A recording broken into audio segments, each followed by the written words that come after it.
there, tech fans. Today I've got the brand new ACCLOPE BT60 PRO battery analyzer. This product checks 3 of the major things that may cause a problem with your battery down the road.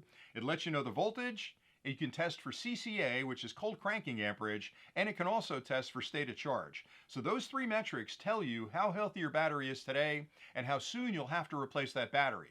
The unit requires no external power. It has a 3.2-inch LCD color display. It has various menus you can dive into to actually test your battery. It'll let you know the ripple percentage, how it's charging, how it discharges, all the things you need to know so you'll understand when your battery is going to go bad and when you'll need to replace it. Because again, none of us want to walk out to our car on a cold winter morning, push the button or turn the key and not have the car start. This will tell you weeks before that battery fails that you're approaching that cliff where it needs to be replaced before you experience that cold winter morning and no way to get to work. It's a really easy unit to use. It's got heavy duty cables and it tests all the major battery styles, including flooded batteries, AGM batteries, and even the new gel lithium batteries that are out on the market today. So it's a wonderful product that gives you all the metrics you need to test your battery, to know when you need to replace it, before you need to replace it, which is pretty cool. So hopefully you found this review helpful. Thanks a lot for watching, and until next time, stay nerdy.